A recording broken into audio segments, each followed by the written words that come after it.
তিরমিজি শরীফের 1507 নম্বর হাদিস, 1507।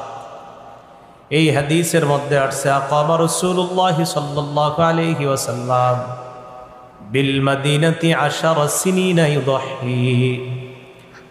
রাসূলুল্লাহ সাল্লাল্লাহু আলাইহি সাল্লাম মদিনায় 10 বছর অবস্থান করেছেন, 10 বছর কোরবানি করছেন। এর চেয়ে বড় আর গুরুত্ব কি দরকার? মানে গুরুত্ব কতটা হলে প্রত্যেক বছর কোরবানি করছেন? তাহলে 10 বছর মদিনায় অবস্থান করেছেন, 10 বছর কোরবানি করছেন, গুরুত্ব আছে না নাই? 6 নম্বর কথা, কোরবানির ফজিলত। কোরবানির ফজিলতের কয়েকটা ফজিলত আমরা জানি। প্রথম ফজিলত, কোরবানির দিন কোরবানি করা, পশু জবাই করা, এটার চাইতে উত্তম শ্রেষ্ঠ কোনো এবাদত আল্লাহর কাছে নাই। মানে ফরজ এবাদত নামাজ তো আছে এটার পরে, এই কোরবানি নামক এবাদতের চাইতে উত্তম কোনো এবাদত কোরবানির দিন আর আল্লাহর কাছে নাই। তিরমিজি শরীফের 1493 নম্বর হাদিসের বর্ণনা, قال رسول الله صلى الله عليه وسلم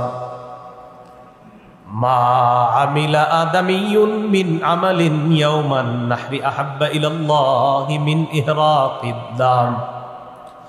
রাসূলুল্লাহ সাল্লাল্লাহু আলাইহি সাল্লাম বলেন, কোরবানির দিন আদম সন্তান যে কোরবানি করে, এই কোরবানি করার চাইতে এত ফজিলতপূর্ণ আমল আর আল্লাহর কাছে নাই। কবে এটা? কোরবানির দিন। ফজিলত নম্বর 2, কোরবানি করবেন যে পশুকে, এই পশুর শিং থাকবে, এই পশুর পশম থাকবে, এই পশুর খুর থাকবে, খুর। তিরমিজির 1493 নম্বর হাদিসের শেষের দিকে রাসূল সাল্লাল্লাহু আলাইহি সাল্লাম বলেন, ওয়া ইন্নাহা লাতাতি ইয়াউমাল কিয়ামাতি বিকুরুনিহা ওয়া আশআরিহা ওয়া আজলাফিহা। রাসূলুল্লাহ সাল্লাল্লাহু আলাইহি সাল্লাম বলেন, কোরবানির জানোয়ার কিয়ামতের ময়দানে তার শিং, তার পশম এবং তার খুর নিয়ে কিয়ামতের ময়দানে উপস্থিত হবে ওই বান্দার পক্ষে যিনি কোরবানি দিয়েছেন তার সাক্ষী হওয়ার জন্য। এটা একটা হতে পারে।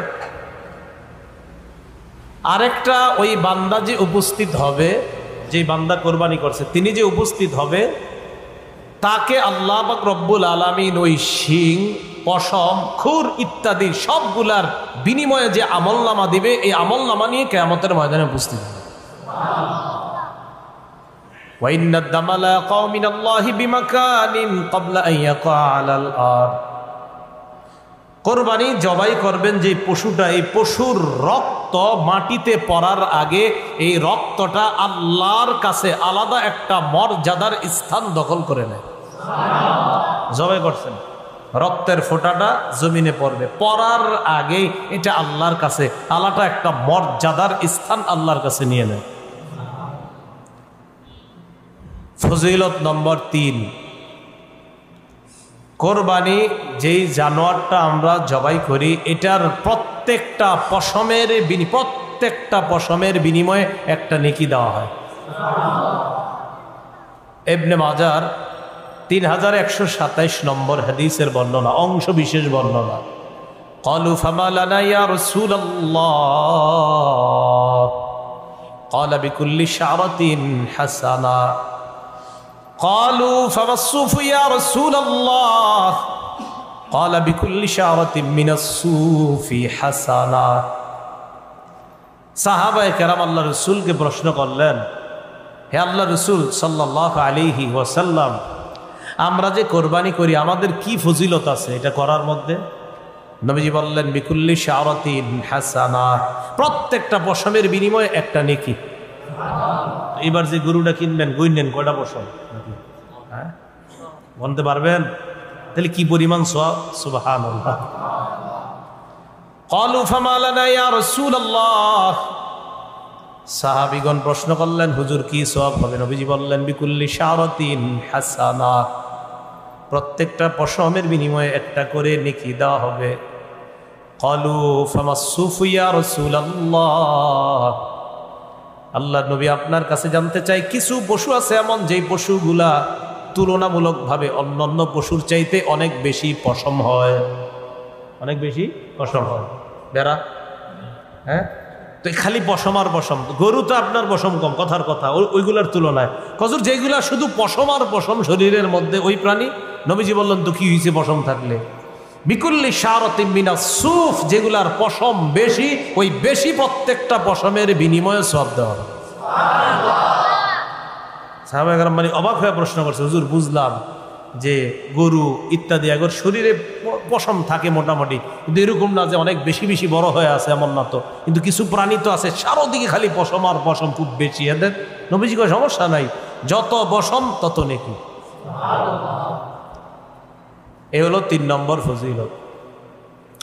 ফজিলত নম্বর 4, আল মুস্তাদরাক লিল হাকিম নামে একটা কিতাব আছে, হাদিসের এই কিতাবের বর্ণনা। ফাতেমা রাদিয়াল্লাহু তাআলা আনহাকে রাসূলুল্লাহ সাল্লাল্লাহু আলাইহি ওয়াসাল্লাম বললেন, ফাতেমা তুমি যে কোরবানি করো, এই কোরবানির কি ফজিলত জানো? ফাইন্না লাকি বিআউয়ালি কাতরাতিন তাকতুরু মিনাদ দাম। রাসূলুল্লাহ সাল্লাল্লাহু আলাইহি ওয়াসাল্লাম বলেন, ফাইন্না লাকি বিআউয়ালি কাতরাতিন মিনাদ দাম ইউগফারু লাকি মা সালাফা মিন যুনুবিক।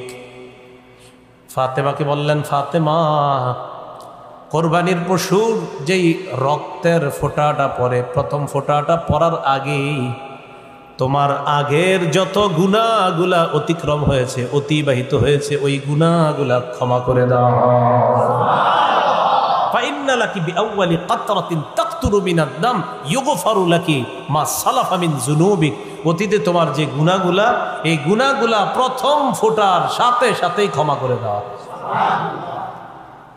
ফজিলত নম্বর 5, মুসনাদে আহমদের বর্ণনা, 17,400 পরে যে হাদিসগুলো আছে কোরবানির ব্যাপারে, 17,400 পরের হাদিসগুলো।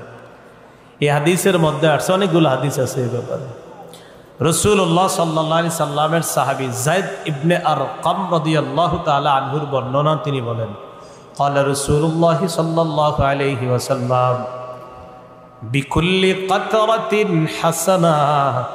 নবীজি সাল্লাল্লাহু আলাইহি সাল্লাম বলেন, আগে তো জানছেন প্রত্যেকটা পশমের বিনিময়ে সওয়াব, এবার নবীজি বলেন প্রত্যেকটা রক্তের ফোঁটার বিনিময়েও আল্লাহ পাক রব্বুল আলামিন একটা সওয়াব লিপিবদ্ধ করে দেন।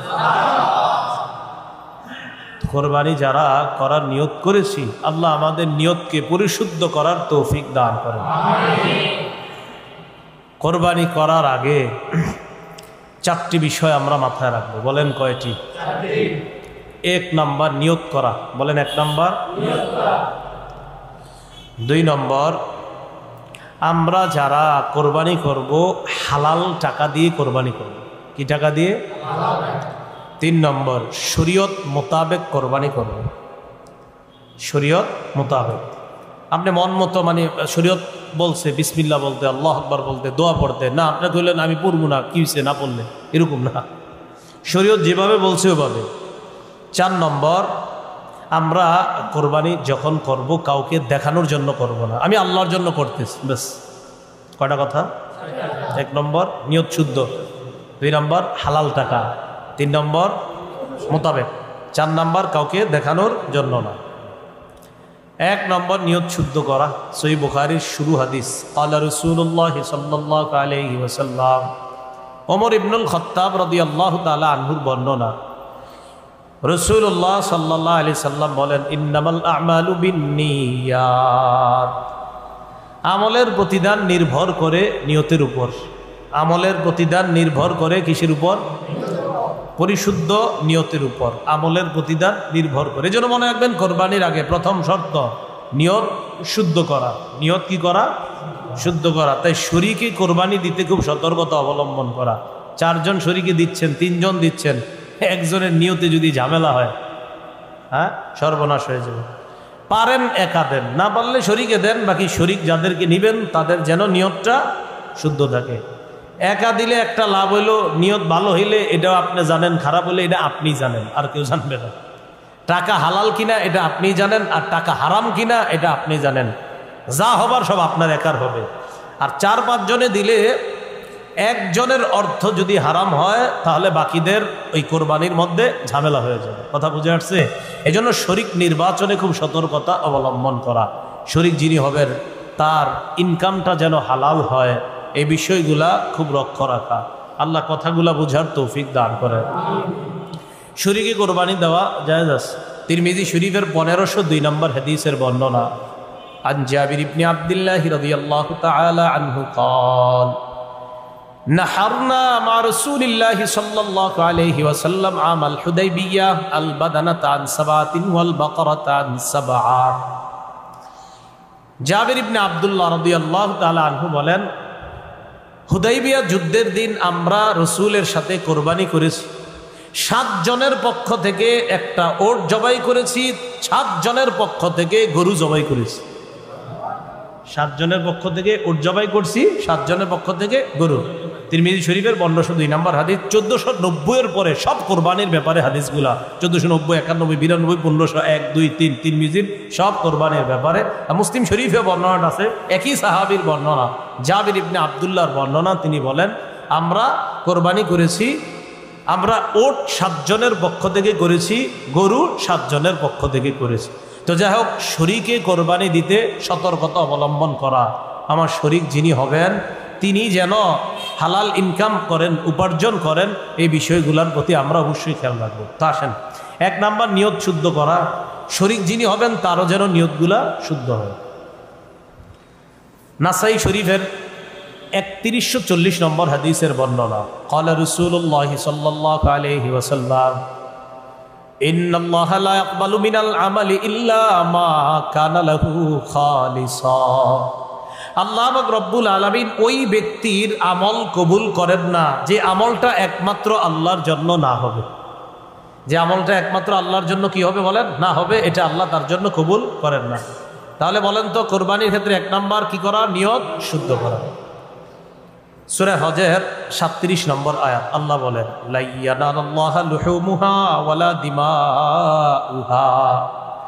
আল্লাহর কাছে গোশত যায় না, রক্ত যায় না। ওয়ালাকিন ইয়ানালুহুত তাকওয়া মিনকুম।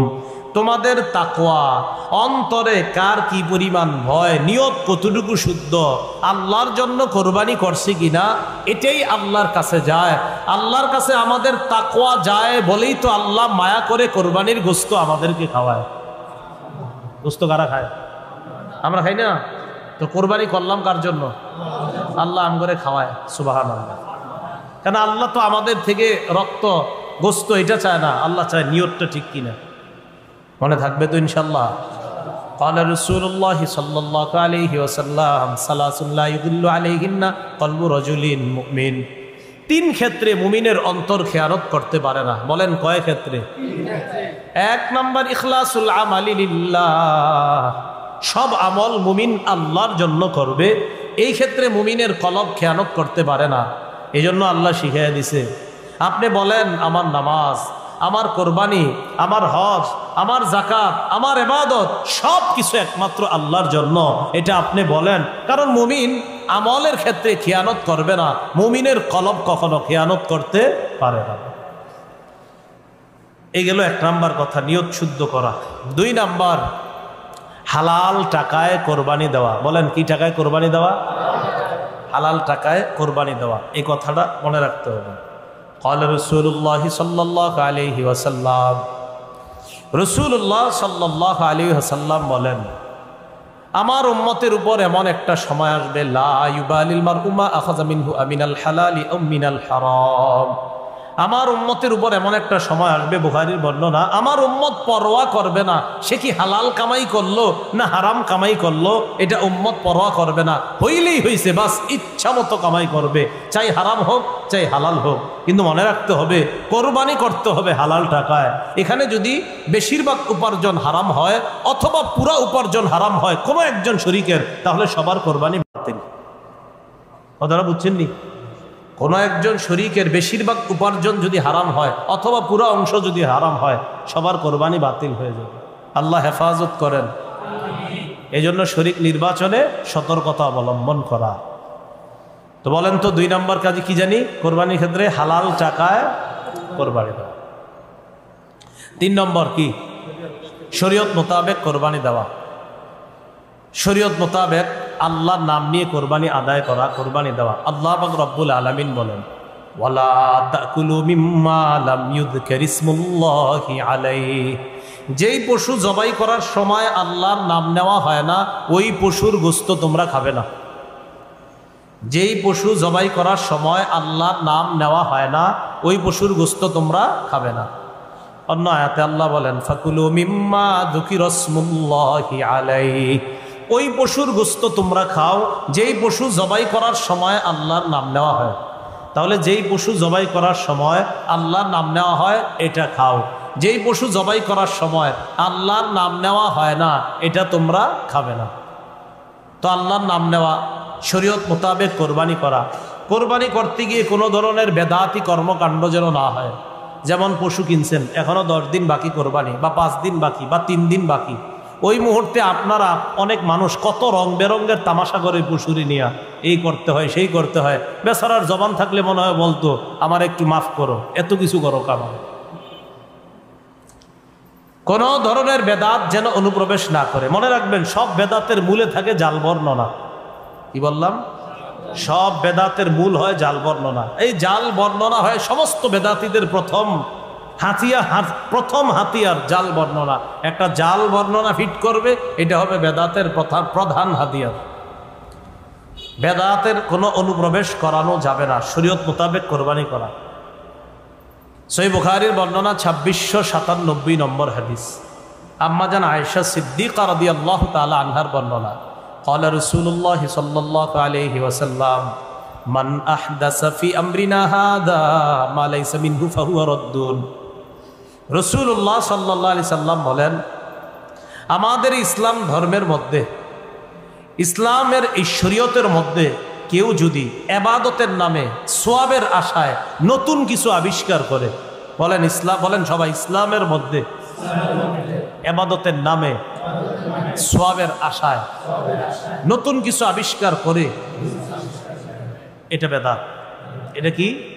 ফাহুয়া রাদ্দুন, এটা প্রত্যাখ্যান করা হবে। ইমাম মালিক রাহমাতুল্লাহি আলাইহি বলেন, মান ইবতাদা ফিল ইসলামি বিদআতান ইয়ারাহা হাসানা ফাকাদ জামা আন্না মুহাম্মাদান ক্বাদ খানা রিসালা। ইমাম মালিক বলেন, কোন ব্যক্তি যদি ইসলামের মধ্যে নতুন কিছু বানায় আর এটারে যদি সে উত্তম মনে করে, এটা নতুন প্রথা চালু করছে এবং এটারে সে উত্তম মনে করে, সে কেমন যেন মনে করে যে মুহাম্মদ সাল্লাল্লাহু আলাইহি ওয়াসাল্লাম নবুয়তের দায়িত্ব পালনে ত্রুটি করেছেন। নবী ত্রুটি করছে? কোনো নবী কি পরিপূর্ণ দিন রেখে গেছে কিনা বলেন? তো এখন যদি ইসলামের মধ্যে সওয়াবের আশায় ইবাদতের নামে নতুন কিছু অনুপ্রবেশ করায়, এর অর্থ হলো নবী পুরোপুরি রেখে যাইতে পারে নাই, তাই আমি নতুন একটা বানাইছি। আল্লাহ হেফাজত করেন।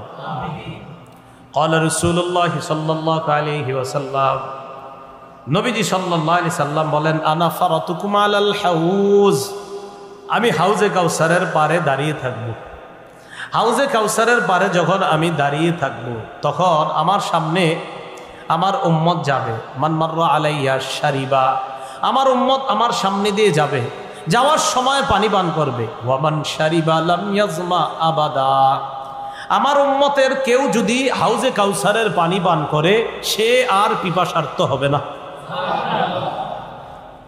বুখারীর বর্ণনা। এরপরে রাসূল সাল্লাল্লাহু আলাইহি সাল্লাম বলেন, সুম্মা লা ইয়ারিদান্না আলাইয়া আকওয়ামুন আ'রিফুহুম ওয়া ইয়া'রিফুনানি, এরপর আমার সামনে এমন একদল মানুষ যাবে আমার সামনে দিয়ে, যাদেরকে আমি চিনব, তারা আমার উম্মত, তারাও আমাকে চিনবে। আমি তাদেরকে পানি পান করাইতে চাইব। সুম্মা ইউহালু বাইনি ওয়া বাইনাহুম, আমার মাঝে আর তাদের মাঝে প্রতিবন্ধকতা সৃষ্টি করা হবে। আমি বলবো, ইন্নাহুম মিন উম্মতি, আল্লাহ এরা তো আমার উম্মত। আল্লাহর পক্ষ থেকে জবাব দেওয়া হবে, ইন্নাকা লা তাদরি মা আহদাসু বা'দাক, হাবিব আপনি জানেন না, আপনি দুনিয়া থেকে বিদায় নেওয়ার পর তারা নতুন নতুন কত বেদাত চালু করছে, আপনার জানা নাই। যখন নবী জানবে এই মানুষগুলা ইসলামের মধ্যে আমি যেই ধর্ম রেখে এসেছি, আমি যেই শরীয়ত রেখে গেলাম, এটার মধ্যে তারা নিজেদের মন মতো নতুন কিছু আবিষ্কার করছে, তখন নবী বলবেন সুহকান সুহকান লিমান গায়্যারা দীনি, আমার সামনে থেকে দূর হও, যে আমার ইসলামকে, আমার রেখে আসা শরীয়তকে পরিবর্তন করে দিয়েছে, সে আমার সামনে থেকে দূর হও, আমি তোমার চেহারাটা দেখতেও চাই না। পানি পান করাবে দূরের কথা, ওই উম্মতকে বলবে দূর হও আমার সামনে। তাহলে হাউজে কাউসারের পানি নবী পান করাবে তাদেরকে, যারাই যাবে সামনে দিয়ে। নবী বলছেন আমার সামনে একদল মানুষ যাবে যাদেরকে আমি চিনব, তারাও আমাকে চিনবে, আমি তাদেরকে আমার আর তাদের মাঝে প্রতিবন্ধকতা সৃষ্টি করা হবে। আমি বলবো ইন্নাহুম মিন উম্মতি, তারা তো আমার উম্মত। জবাব দেওয়া হবে ইন্নাকা লা তাদরি মা আহদাসু বাদাক, আপনি জানেন না, আপনি দুনিয়া থেকে চলে আসার পর তারা কত নতুন কিছু আবিষ্কার করছে। নবীজি বলেন তখন আমি বলবো সুহকান সুহকান লিমান গায়্যারা দীনি ওয়া ফি রিওয়ায়া বাদদালা দীনি, আমার ধর্ম, অর্থাৎ আমি যে ধর্ম রেখে আসলাম দুনিয়াতে, যে শরীয়ত রেখে আসছি, এটা যে পরিবর্তন করেছে, দূর হও আমার সামনে থেকে। আল্লাহ আমাদেরকে হেফাজত করেন। কয় নম্বর কথা গেল? 3, শরীয়ত মোতাবেক কোরবানি করা। 4 নম্বর, কাউকে দেখানোর জন্য কোরবানি না করা। 4 নম্বরটা এমনি বলতে পারি যে রিয়া মুক্ত কোরবানি করা। বলেন, রিয়া মুক্ত কোরবানি করা, লৌকিকতা মুক্ত কোরবানি করা, লৌকিকতা মুক্ত কোরবানি করা, লোক দেখানো ছাড়া কোরবানি করা। লোক দেখানোর কোরবানি যদি হয় তাহলে এটা কিন্তু মুশকিল হয়ে যাবে, এটা আল্লাহ কবুল করবেন না। তিরমিজি শরীফের লম্বা হাদিস, 2382 নম্বর হাদিস, এই হাদিসের মধ্যে আসছে রাসূলুল্লাহ সাল্লাল্লাহু আলাইহি ওয়াসাল্লাম 2380, 2381, 82, 2383 এই হাদিসগুলো সব রিয়ার ব্যাপারে। রাসূল বলেন মাইয়ুরাই ইউরাইল্লাহ ওয়া মাইয়ুসাম্মি ইউসাম্মিহুল্লাহ, যে কাউরে দেখানোর জন্য কোনো আমল করে, কিয়ামতের মাঠে আল্লাহ তারে দেখায়া দিবেন। মানে এই রিয়ার পরিবর্তে যে গজব আল্লাহ দিবেন সেটাও সে দেখতে পাবে। ওমাইয়ুসাম্মি, যে মানুষকে শোনানোর জন্য কিছু করে, যে মানুষ আমারে বলবে আমি শাইখুল হাদিস, আমি বড় মুহাদ্দিস, এটা আমারে বলবে, আল্লাহ কিয়ামতের ময়দানেও তাকে ভয়ঙ্কর কিছু শুনিয়ে দিবেন। বলেন নাউজুবিল্লাহ। সূরা হজের 32 নম্বর আয়াতে কারিমা তেলাওয়াত করলাম। এই আয়াতে আল্লাহ পাক রব্বুল আলামিন আল্লাহর নিদর্শনাবলী নিয়ে আলোচনা করেছেন। এখানে আল্লাহর অনেকগুলো নিদর্শনের মধ্যে অন্যতম নিদর্শন হলো আল্লাহর বিধান মতে ইব্রাহিম আলাইহিস সালাতু ওয়াস সালামের সুন্নত হিসাবে রাসূলুল্লাহ সাল্লাল্লাহু আলাইহি সাল্লামের শিখানো পদ্ধতিতে মানুষ যে কোরবানি করে, এই কোরবানিও এটা আল্লাহর একটা নিদর্শন।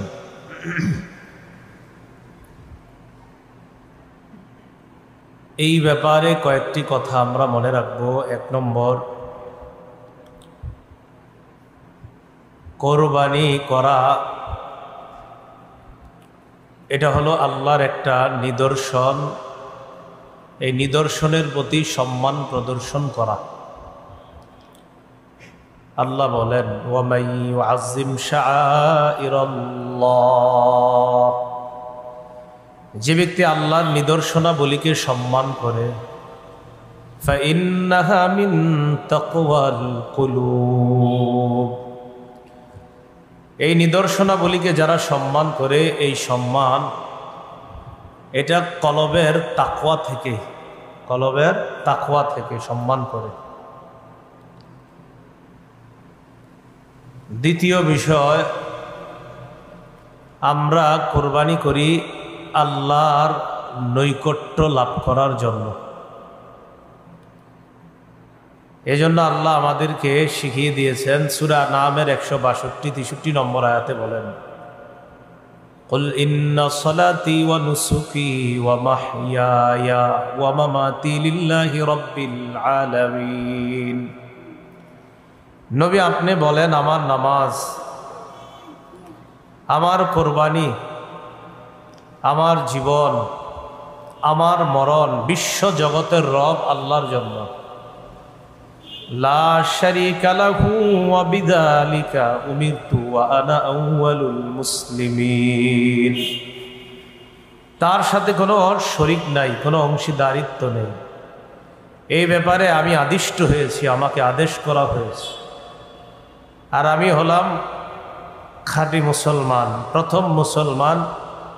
আর কোরবানির যে দোয়াটা নবী শিখাই দিয়েছেন সেখানে আছে ওয়া আনা মিনাল মুসলিমিন, আমি মুসলমানদের অন্তর্ভুক্ত। মুসলমান মানে আত্মসমর্পণকারীদের অন্তর্ভুক্ত। কোরবানির বিষয়ে তৃতীয় কথা, আমরা কোরবানি আদায় করি ইব্রাহিম আলাইহিস সালাতু ওয়াস সালামের সুন্নত জিন্দা করার জন্য। সূরা আস-সাফফাতের 107 নম্বর আয়াতে আল্লাহ বলেন ওয়া ফাদাইনাহু বিযিবহিন আযীম, আমি তাকে একটা বড় প্রাণীর মাধ্যমে, প্রাণীকে জবাই করার মাধ্যমে আমি তাকে মুক্ত করলাম। ইব্রাহিম নবী যে স্বপ্ন দেখেছিলেন এই স্বপ্ন আমি বাস্তবায়ন করলাম, আর সন্তানকে জবাই করা থেকে একজন বাবাকে আমি মুক্তি দিলাম একটা বড় প্রাণী কোরবানি দেওয়ার মাধ্যমে। তাফসীরে আসছে দুম্বা, কি বড় একটা দুম্বা কোরবানি দেওয়ার মাধ্যমে। এই ব্যাপারে ইবনে মাজার বর্ণনা 3127 নম্বর হাদিস। قال أصحاب محمد صلى الله عليه وسلم ما هذه الأضاحي يا رسول الله। রাসূলুল্লাহ সাল্লাল্লাহু আলাইহি সাল্লামের সাহাবীগণ জিজ্ঞাসা করলেন, হে আল্লাহর রাসূল, এই কোরবানিগুলো, এই বিষয়গুলো, এগুলা কি, এগুলা কেমন, এই কোরবানির বিষয়টা আপনার কাছে জানতে চাই। قال سنة أبيكم إبراهيم عليه الصلاة والسلام, এটা হলো তোমাদের আব্বা ইব্রাহিম আলাইহিস সালাতু ওয়াস সালামের সুন্নত। এটা তোমাদের আব্বা ইব্রাহিম আলাইহিস সালাতু ওয়াস সালামের সুন্নত। তাহলে কোরবানি আমরা দেই ইব্রাহিম নবীর সুন্নত, এটা কিয়ামত পর্যন্ত জারি রাখবে এই উম্মতের মাধ্যমে, মুসলমানের মাধ্যমে আল্লাহ জারি রাখবেন। এটা প্রতিষ্ঠিত করার জন্য আমরা কোরবানি দিই। কোরবানি আমরা করি 4 নাম্বার, আল্লাহর শুকরিয়া আদায় করার জন্য। বলেন কার জন্য? আল্লাহ করার জন্য। সূরা হজের 36 নম্বর আয়াতে আল্লাহ বলেন ওয়াল বুদনা জাআলনাহা লাকুম মিন শাআইরিল্লাহি লাকুম ফিহা খায়র। ওয়াল বুদনা, ওট, জাআলনাহা লাকুম মিন শাআইরিল্লাহ, আমি এগুলোকে তোমাদের জন্য আল্লাহর নিদর্শন হিসাবে সাব্যস্ত করেছি, নিদর্শন বানিয়েছি, ওট ইত্যাদি এগুলোকে। লাকুম ফিহা খায়র, এগুলোর মাঝে তোমাদের জন্য অনেক কল্যাণ রয়েছে। ফিহা খায়র, অনেক কল্যাণ। ফাযকুরু ইসমাল্লাহি আলাইহা সাওয়াফ, সারিবদ্ধভাবে, দণ্ডায়মান অবস্থায় এগুলোর উপর তোমরা আল্লাহর নাম নেও, মানে আল্লাহর নাম নিয়ে এগুলারে জবাই করো। ফাইদা ওয়াজাবাত জুনুবুহা ফাকুলু মিনহা, জবাই করার পর এগুলো যখন কাত হয়ে পড়ে যাবে তখন এগুলার গোশত থেকে তোমরা খাও। ওয়া আত'ইমুল কানিআ ওয়াল মু'তার, যারা লজ্জায় চাইতে পারে না তাদেরকে খাওয়াও, আবার যারা চায় তাদেরকেও খাওয়াও। যারা চাইতে পারে না তাদেরকেও খাওয়াও, আবার যারা চাইতে পারে তাদেরকেও খাওয়াও। কাযালিকা সাখখারনাহা লাকুম, আমি আল্লাহ এগুলোকে তোমাদের অনুগামী করে দিয়েছি। লাআল্লাকুম তাশকুরুন, যাতে তোমরা এই প্রাণী কোরবানি করে শুকরিয়াতান, এই প্রাণীর গোশত তোমরা ভক্ষণ করে, কোরবানির গোশত খাওয়া মুস্তাহাব, মালিক যিনি কোরবানি দিবেন মুস্তাহাব। তো এই যে কাজ করলা, এই কোরবানির এই পশু তোমরা জবাই করলা, খাইলা, এই পশু, এই জবাই করার বিধান আমি কেন দিলাম? যাতে তোমরা, আমি আল্লাহর শুকরিয়া আদায় করতে পারো। আরেকটা কি শুকরিয়া? যে মানুষের পরিবর্তে আমি প্রাণী জবাইয়ের বিধান দিলাম। ছিল তো মানুষ জবাইয়ের বিধান, কিন্তু ইব্রাহিম নবীর মাধ্যমে আমি আল্লাহ এই বিধানটাকে প্রাণী জবাইয়ের বিধানের মাধ্যমে কিয়ামত পর্যন্ত মুসলমানের জন্য এই নিয়ম চালু করলাম, যেন তোমরা কৃতজ্ঞতা আদায় করতে পারো। তাহলে 4 নাম্বার আমরা কোরবানি করি আল্লাহর শুকরিয়া আদায় করার জন্য। কোরবানির গুরুত্ব বোঝার জন্য